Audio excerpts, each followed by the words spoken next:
Hi guys, my name's Barry and welcome back to the channel. I'll be doing a review for It's Me Billy Chapter 2 today. It's the short fan film directed by Bruce Dale and Dave McCray. Now, there's going to be minor spoilers in this. I won't tell you exactly what happens if you haven't seen it already, but there's going to be kind of minor spoilers in this one. So if you don't want to be spoiled at all, then maybe don't watch this. But if you don't mind minor spoilers, then continue watching. It just dawned on me that I don't actually have that many Christmas t-shirts or jumpers, so I'm having to wear my I Know What You Did Last Christmas t-shirt in celebration of a Christmas horror movie.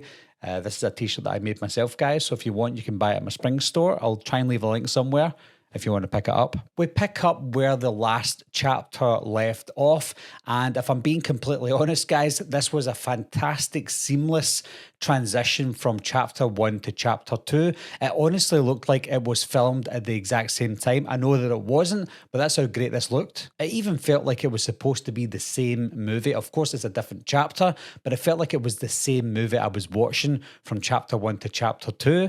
I think David Gordon Green could maybe take some notes. The story continues with Sam trying to escape Agnes and Billy, but she finds out that her grandmother Jess is still alive. Retired detective Nancy believes that Jess isn't dead. When I say retired detective, I'm assuming she was a detective from the dialogue that I heard, but she could have also been a couch detective as well, because her sister was one of the victims of Billy back in 1974. Her sister Claire was played by Lynn Griffin in 1974, and Nancy is also played by Lynn Griffin. That's quite a cool nod to the original. The story continues down that slow burn path that we got in chapter 1. The exact same thing happens in chapter 2. I think we rely more on the mood and the atmosphere, as Dave McCray would say, but we genuinely do.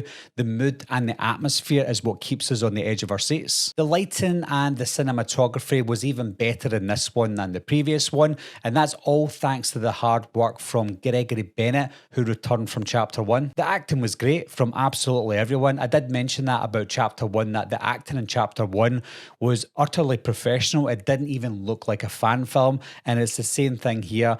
You could be watching this film thinking, is this an actual fan film or is this an actual movie? Lisa Kovac stepped in to play Jess Bradford, and to be honest, you would be forgiven if you thought that that was an older Olivia Hussey.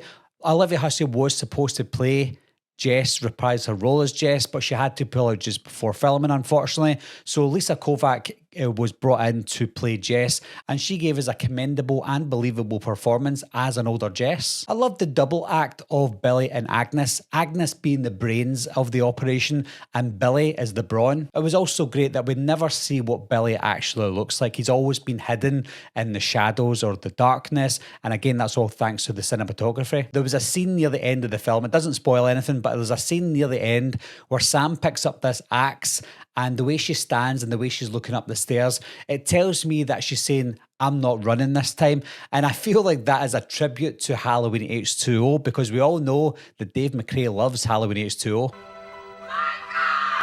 I watched this back to back with chapter 1, and I would definitely recommend that you refresh your memories and watch chapter 1 before watching chapter 2, just in case you forgot a few things. I'm glad I've done that, because there was things I did forget as I was watching chapter 1, and then got into that seamless chapter 2. It really did help. Now, I would go as far as well to say that you don't even need to see the original 1974 movie.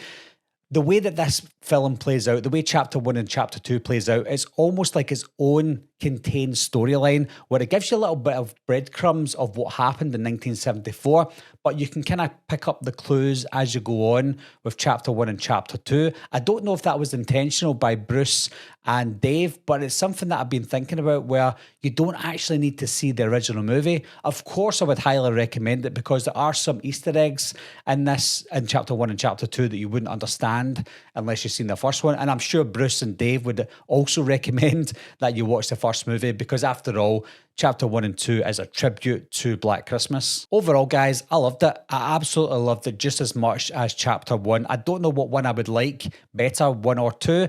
I feel like it's great as one whole film. If you put two of them together, it would create almost a feature-length movie. And I'm sure Bruce and Dave will eventually give us that super cut where we've got that one condensed feature film. I said it for chapter 1, and chapter 2 is no exception. This is top quality stuff. This isn't even a fan film. And I'm sure Dave and Bruce will agree that they didn't treat this as a fan film whatsoever. The only fan film part of this is the IP. They had to call it a fan film because they don't have the rights to it. But I see this more as an unofficial legacy sequel, and it's just top quality, guys. It is so professional.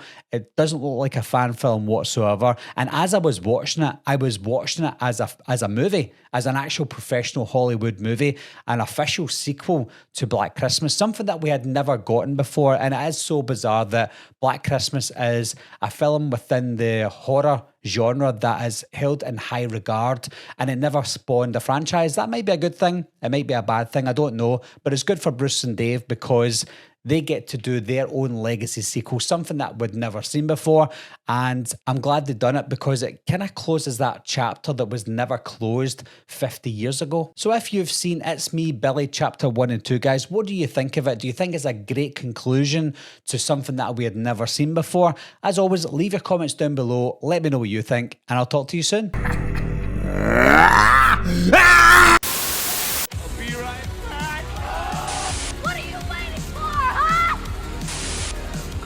To get you, Barbara.